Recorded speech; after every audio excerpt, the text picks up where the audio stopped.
Hello and welcome to my 4-Foot Friday, where we will be talking about certain topics, including free agency signings. We will be talking about the Summer League and many other topics today.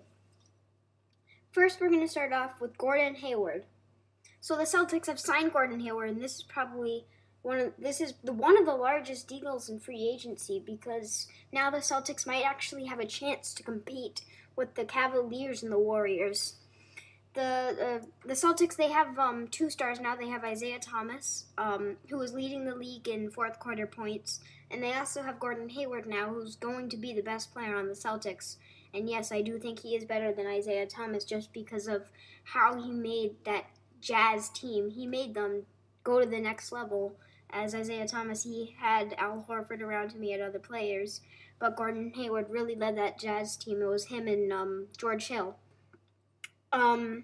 So I think that they have 2 stars now. They have Isaiah Thomas and they also have Gordon Hayward. But do they really have that 3rd star? Do you really consider Al Horford a 3rd star?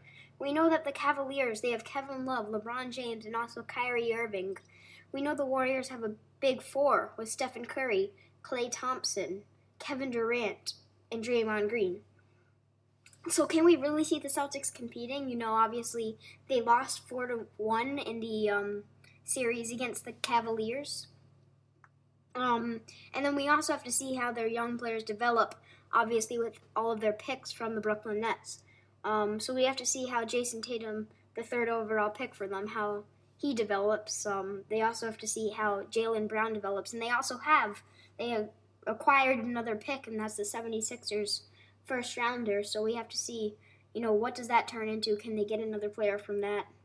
And how does Jaylen Brown develop? The Celtics, they have a lot of small forwards now. They have Jay Crowder, they have Gordon Hayward, you have Tatum, you have Brown, right?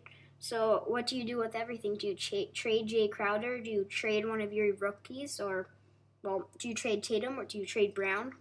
Maybe you trade both of them. But we really have to see. I expect a move from the Celtics because there's no way they can play all of those 4 small forwards.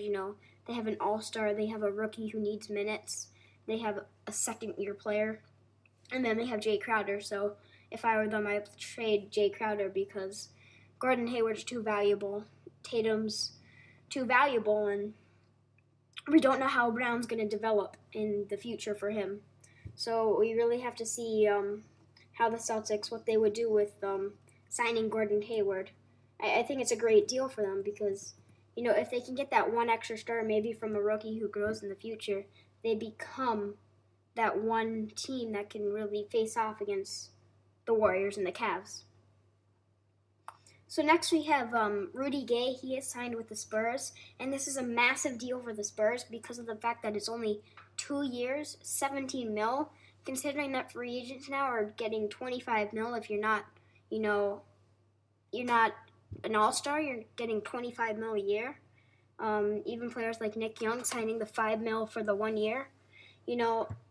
Free agency signings are definitely massive compared to the last few years. It's really taken off. So with them signing Rudy Gay, it's 2 years, $17 million, and that's going to be massive because it's a great 6-man to come off the bench. And the reason why I say 6-man is because of the fact that, who's he going to play behind? You have LaMarcus Aldridge at power forward, and yes, he's declining. However, do you bring him off the bench? Do you start him at that power forward position? I think LaMarcus Aldridge, even though he's declining, he still is a starting power forward, a quality starting power forward. And Rudy Gay, power forward, is not his natural position as it is small forward. So I don't think you can really change that small forward position. And then I think that he could also play the 2 guard. The problem with him playing the 2 guard is the fact that Danny Green, Manu Ginobili.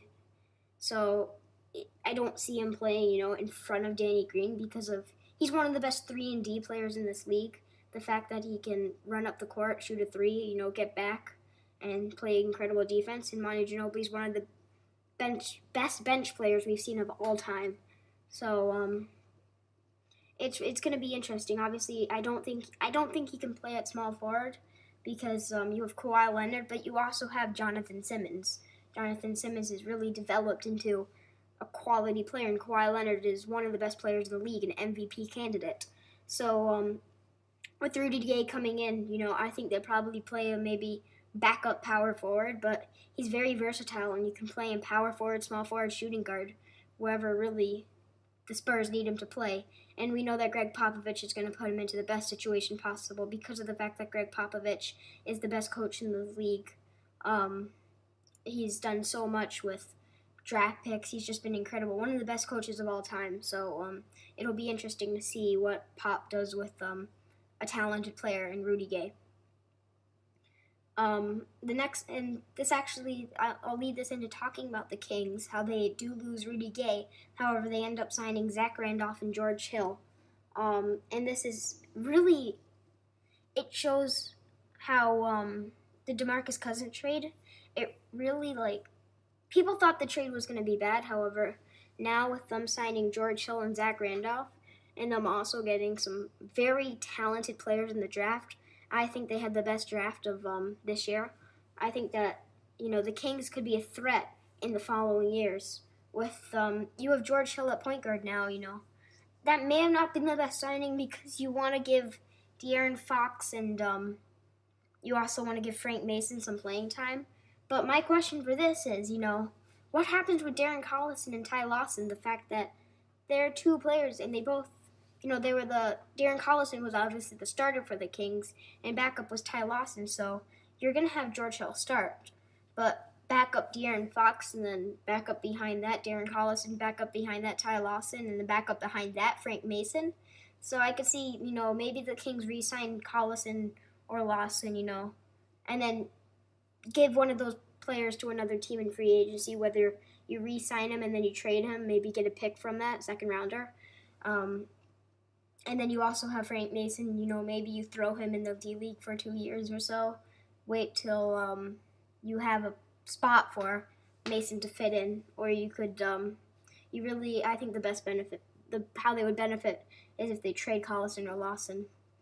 George Hill will be a leader for the Jazz, though. The fact that he is in front of De'Aaron Fox means that, obviously George Hill led the Jazz with 40.3% from the three-point line.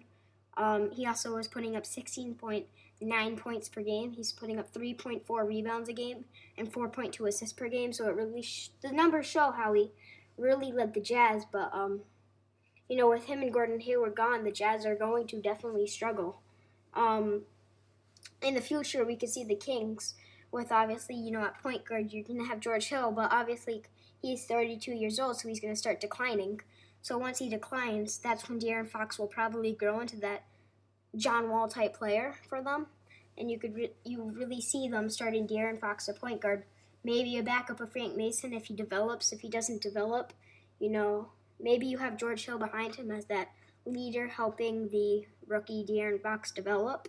But you could also have maybe another point guard we see, like maybe Collison or Lawson is playing still behind him at their age. But it really is interesting, their point guard position, Obviously, at shooting guard, they're going to have Buddy Hield playing because of the fact that Buddy Hield is very, he's still young. Vlahovic compares him to Stephen Curry, so obviously he wants to play Buddy Hield as much as possible to try and get him to develop into that Stephen Curry type player.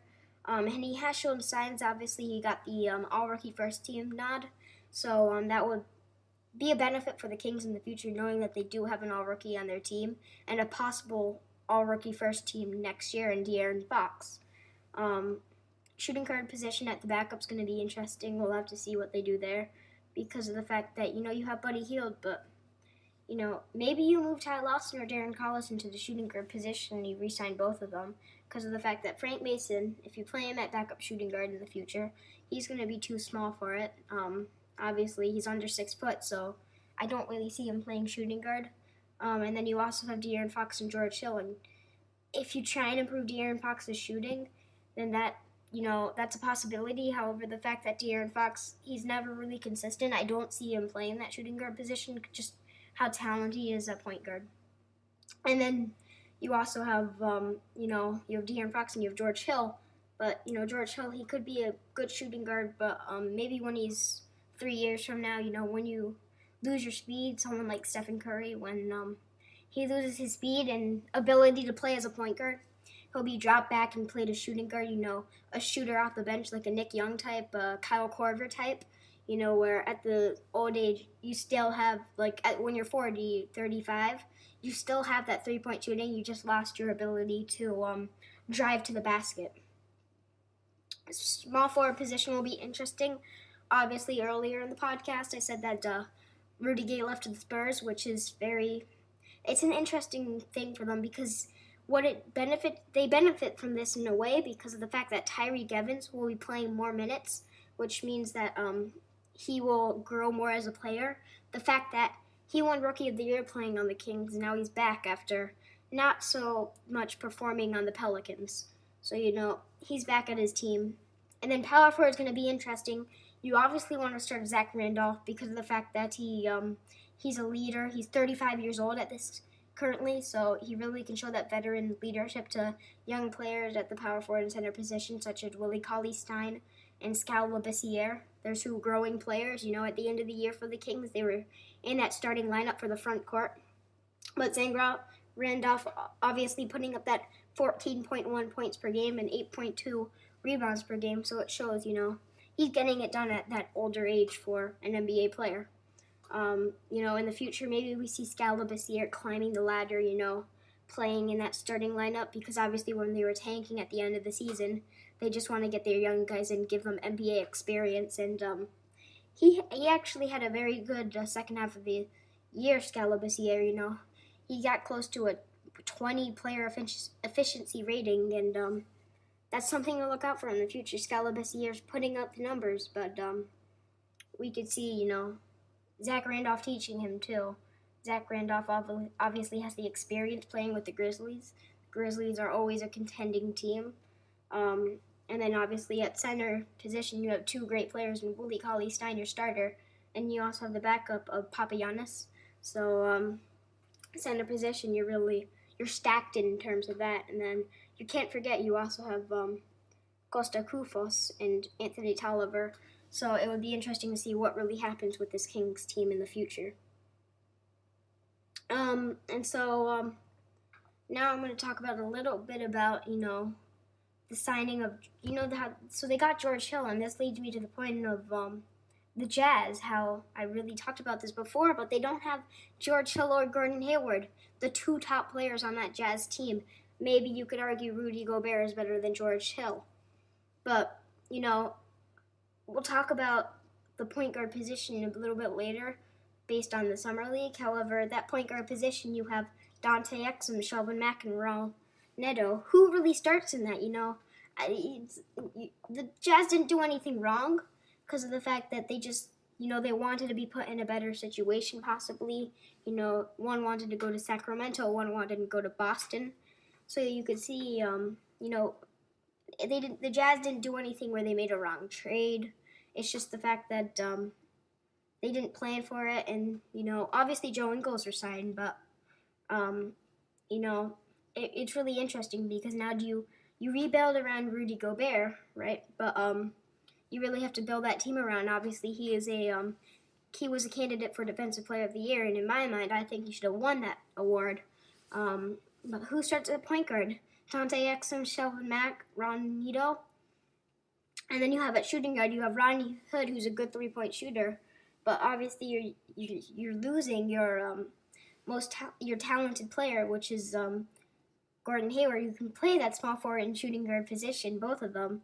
And then so you're going to have Alec Burks coming off the bench, which is he's never really been put in that situation where maybe he doesn't shine, maybe he shines, but we'll have to see what happens with this team. You still have ISO Joe Johnson, so with him performing in the playoffs, you still have that guy who always wants to go perform in and out every day. And then you also have Joe Ingles, who is a great three-point shooter.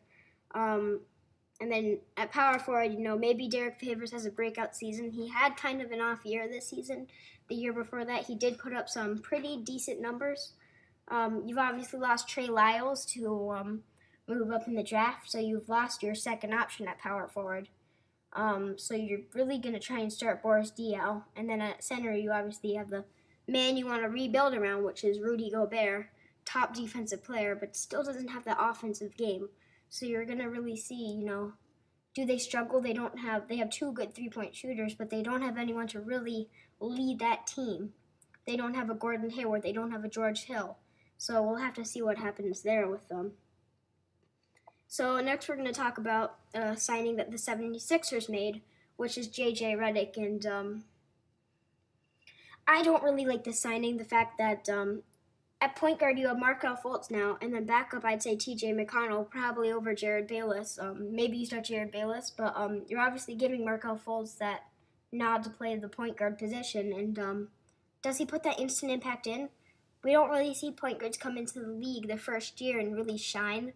We've seen Damian Lillard do it, but we don't, players like a Stephen Curry, he had an injury. He had to wait a couple years to start shining. But, point guard Markelle Fultz, that's definitely a concern for the 76ers because is he going to fit in that point guard position right away? Will he take a year? We'll have to see what happens there. And the fact that J.J. Redick, he's only on a one-year deal, so I think this is a playoff team with Joel Embiid and Joel Embiid is there, and also you have Ben Simmons. So the fact is, can they stay healthy? If they stay healthy, this is definitely no doubt a playoff team.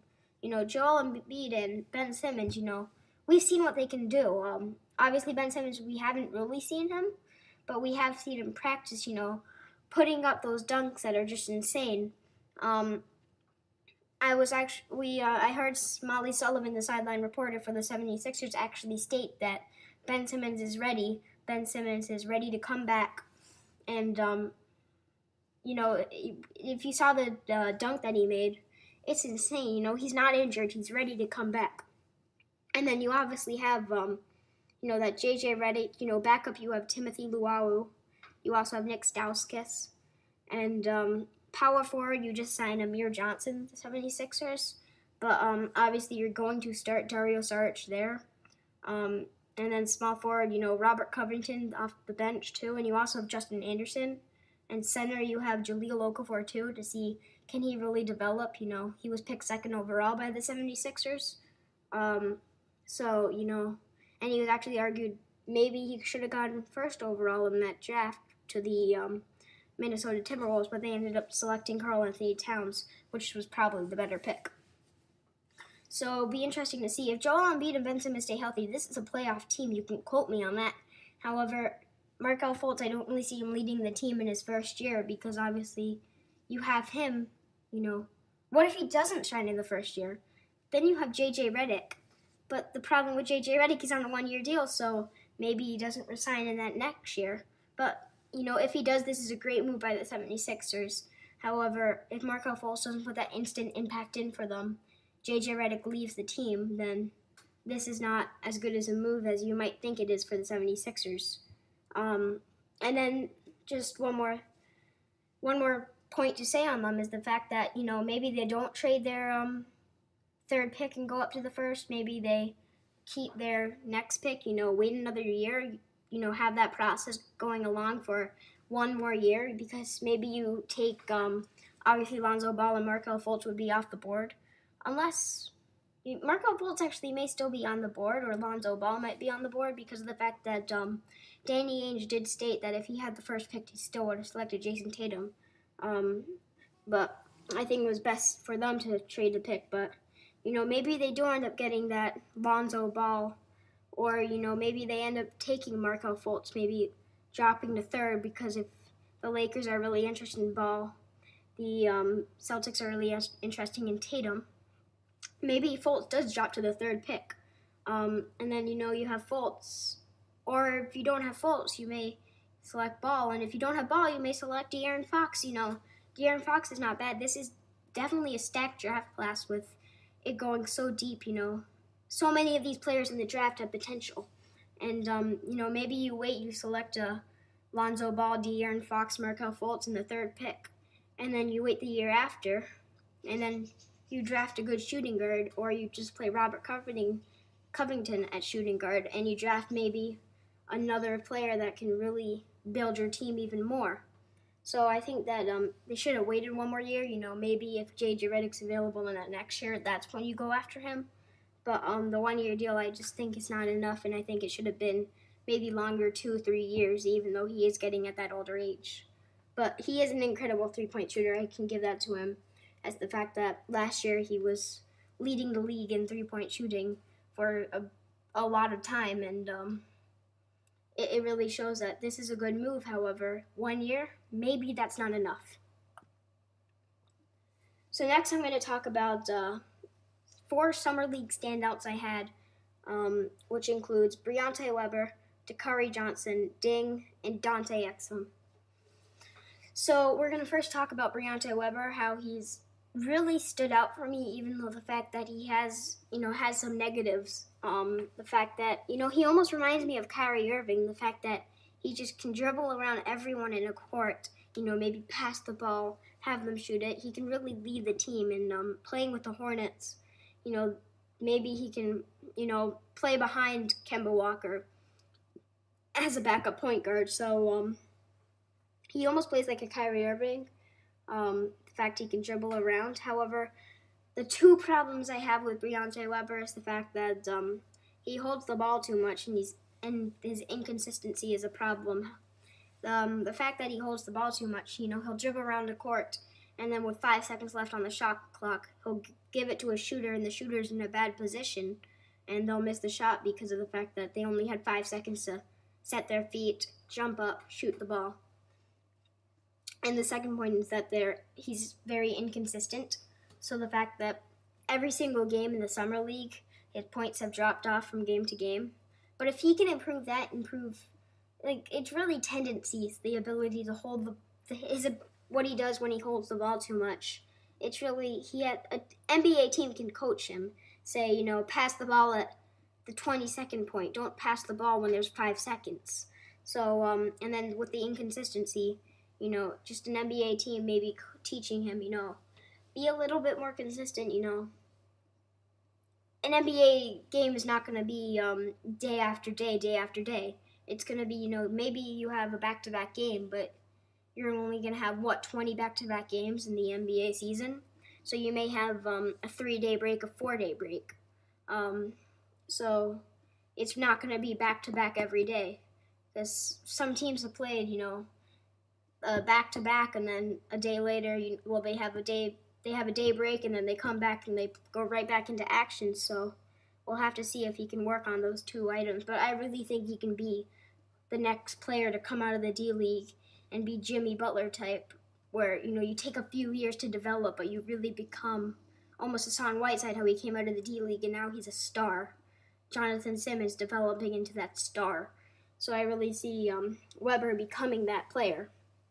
Next, I want to talk about Dakari Johnson out of the Oklahoma City Blue, which is the D-League team of the Oklahoma City Thunder.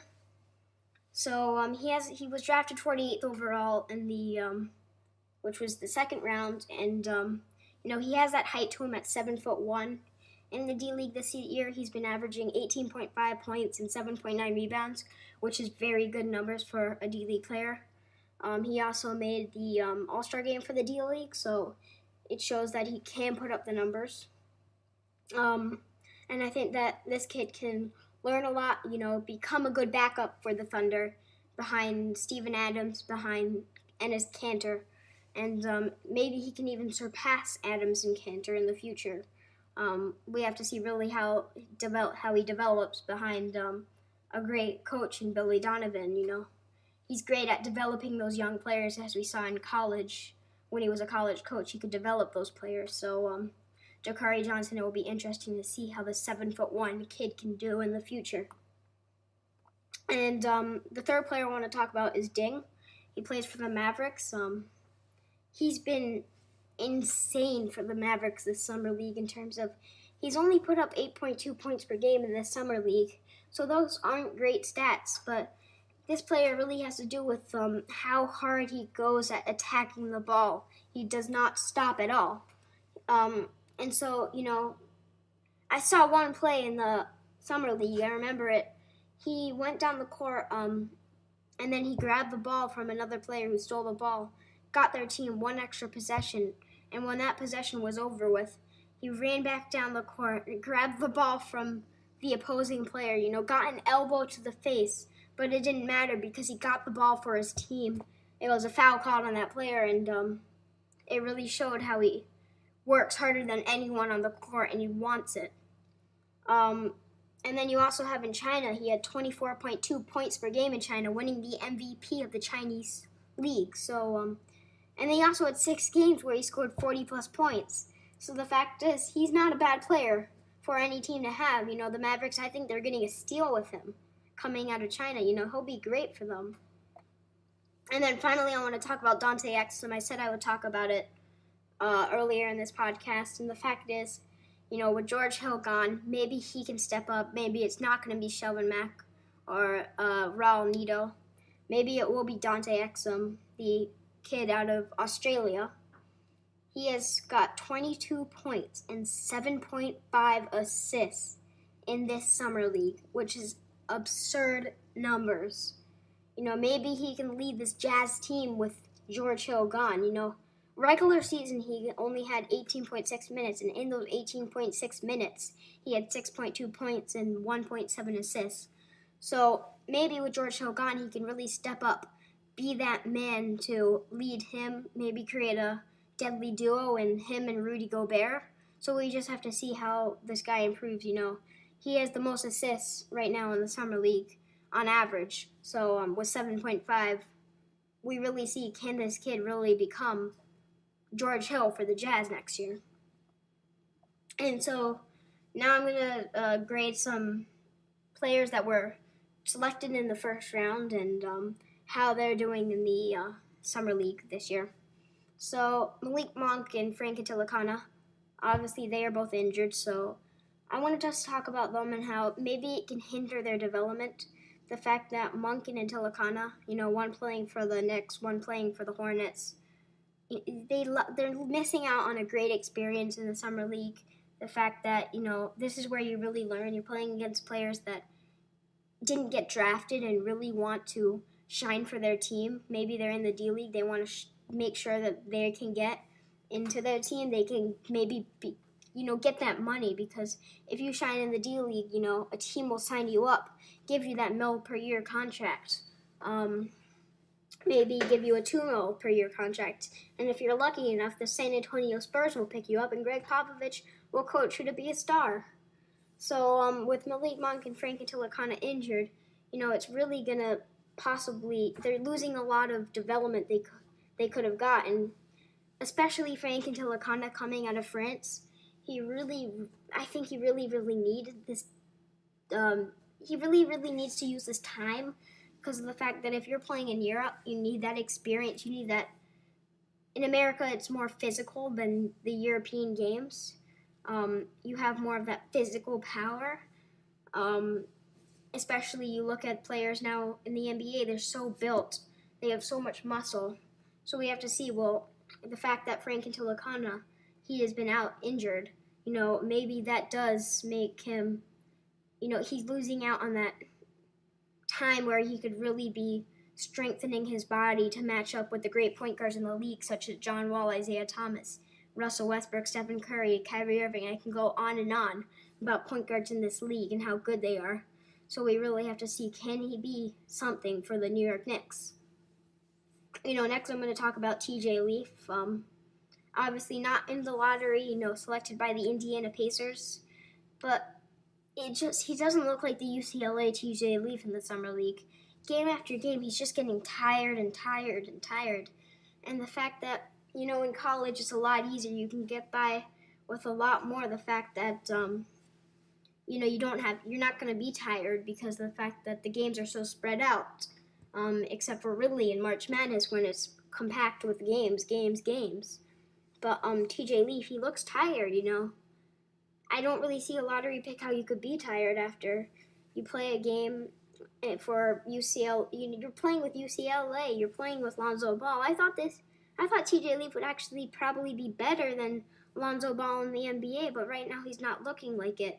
Not now he's not looking like how good he was for UCLA, how underrated he was for UCLA. So we really have to see, can he perform in the NBA? Next, we're going to talk about Luke Kennard coming out of Duke. He's looking very good in the Summer League with 15.3 points. He looks like a great shooter for the Pistons, He has some average defense, His playmaking's a little under average. However, he could be coming into this league, become a great three-point shooter, which every team needs a three-point shooter, because if you don't have a three-point shooter, you're not going to be able to beat teams like the Warriors in today's NBA. Top teams have a good three-point shooter. We see the Warriors, how many three-point shooters they have. Stephen Curry, Klay Thompson, signing Nick Young and Omar Kasipi, which I'm going to talk about after I talk about the Summer League. And then you also have Kevin Durant. Even Draymond Green can shoot a couple threes. But and then you also have the Cavaliers. The Cavaliers having Kyle Korver on their team, coming off the bench shooting those threes. You also have a player like J.R. Smith, who is very good at shooting the three. So it really just shows how this player can be really good for the Detroit Pistons. KCP maybe not coming back in free agency. Maybe he is coming back. However, Luke Kennard looks like a great three-point shooter. Playing alongside Andre Drummond, that would be great. Playing alongside some of the best probably my favorite backup point guard in the league in Ish Smith. And you also have a great point guard in the league for a starter in Reggie Jackson. You have Andre Drummond.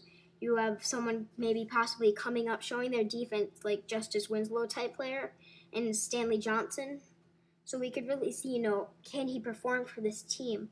Can he really be that shooter that helps the Pistons, maybe take that extra step up, maybe finally make the playoffs, and have success since that team that with Ben Wallace and after drafting Darko Milicic, the bus, which, the Pistons, they don't have great draft luck. However, coaches in history have got it done, The team that was never supposed to win the finals in the NBA, they ended up pulling it off somehow, and, the coaching's great, so maybe we could see Kennard doing what he did for the Blue Devils. We could see maybe he does that in the NBA with a 15.3 points, which I keep saying that, but it really is impressive, 15.3 points.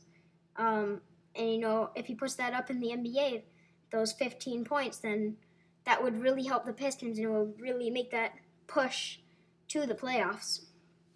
Next is Jonathan Isaac, who plays for the Orlando Magic. Obviously, the Orlando Magic hosted this summer league, and they host all of the summer leagues, except for, they host the Orlando Summer League. They don't host the Las Vegas. They don't host any other summer league, but they do host the one in Orlando, which is the first one.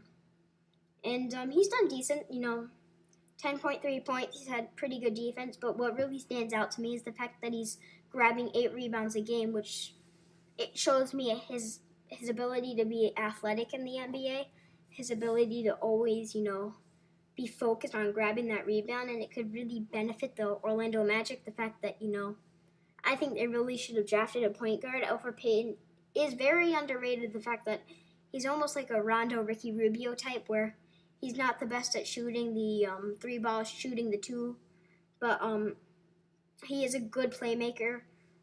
He can pass the ball a lot, get players open into that shot. With a defensive player on that team, it would definitely benefit them. However, I do think, a Dennis Smith Jr. type player would really have benefited them. But maybe this player could be good for the Magic in the future. Maybe Magic fans are happy that they did take Jonathan Isaac instead of any other player. And then we also have Jason Tatum, which I was probably going to be extremely wrong about the fact that he's been averaging 22 points a game. He hit a game winner against the Philadelphia 76ers against Markelle Fultz.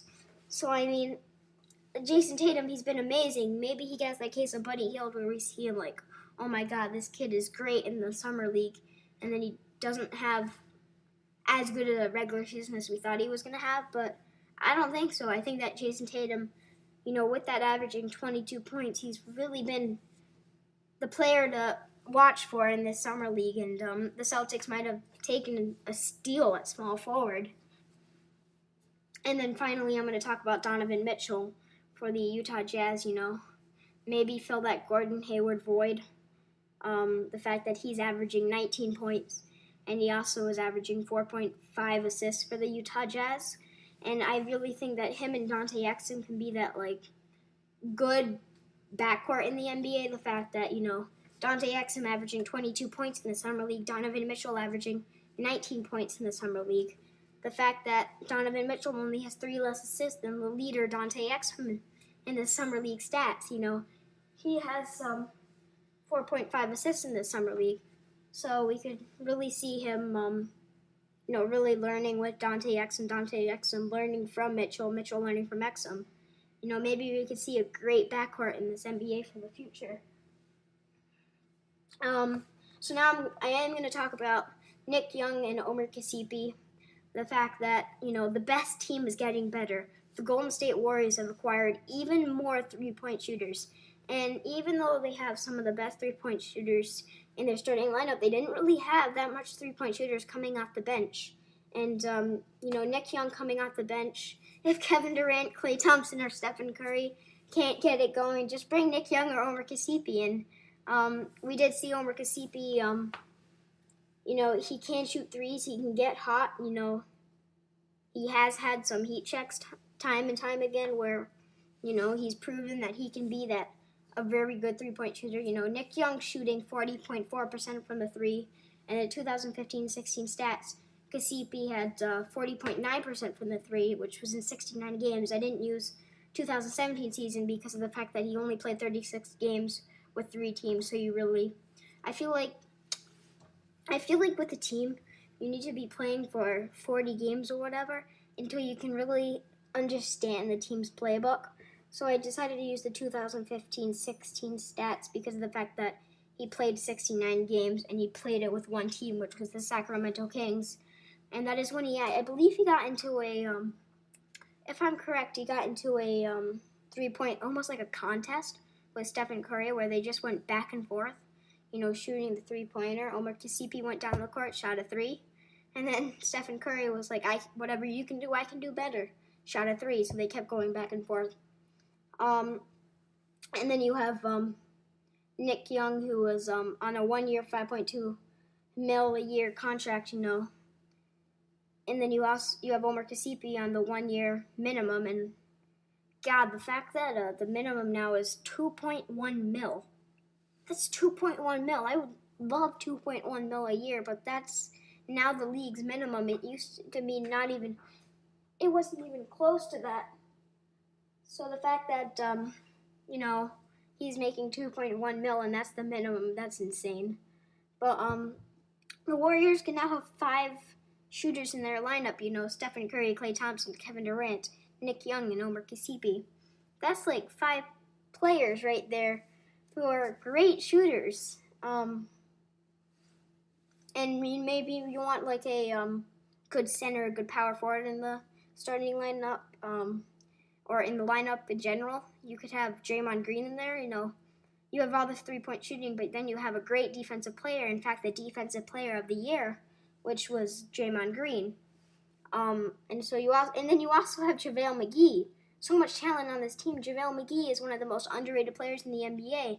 There's so much press on all the other players on the Warriors that JaVale McGee is very underrated. And I could see him having a breakout season next season for the Warriors. The fact that JaVale McGee, he was on the bench behind Zaza Pachulia. And we've said time and time again, Warriors, they just need that center, and then they're really a complete team.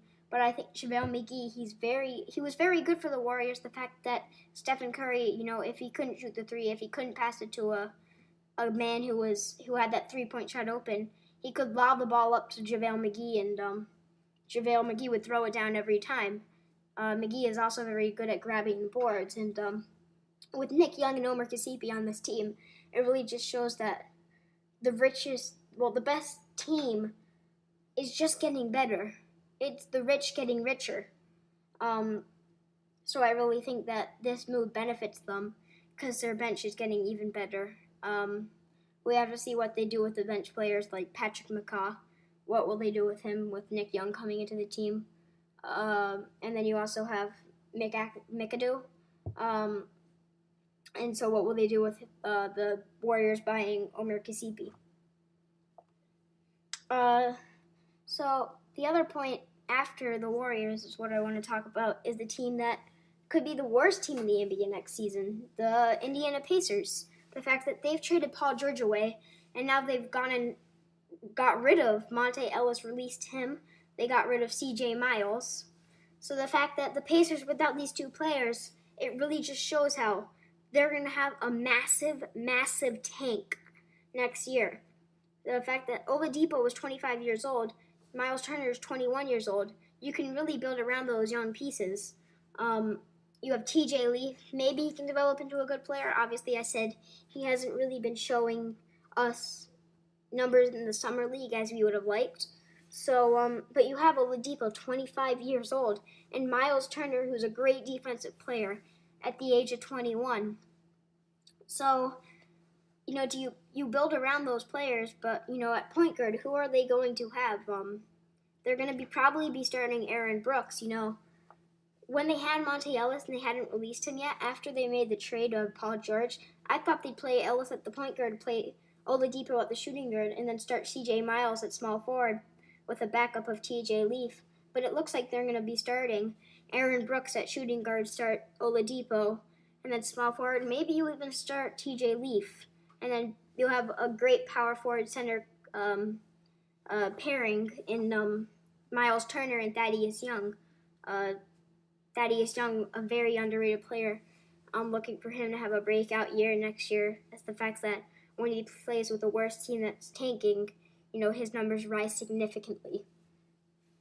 And then finally, for our last basketball point, we are going to be talking about the Cavs GM, with Chauncey Billups, how good he would have been for the Cavs, the fact that every NBA player in this league respects him, and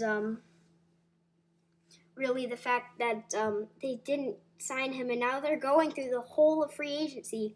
They went through the draft, and they didn't sign anyone. They lost their top choice in Chauncey Billups for this role, and now they're not having anyone to back them up.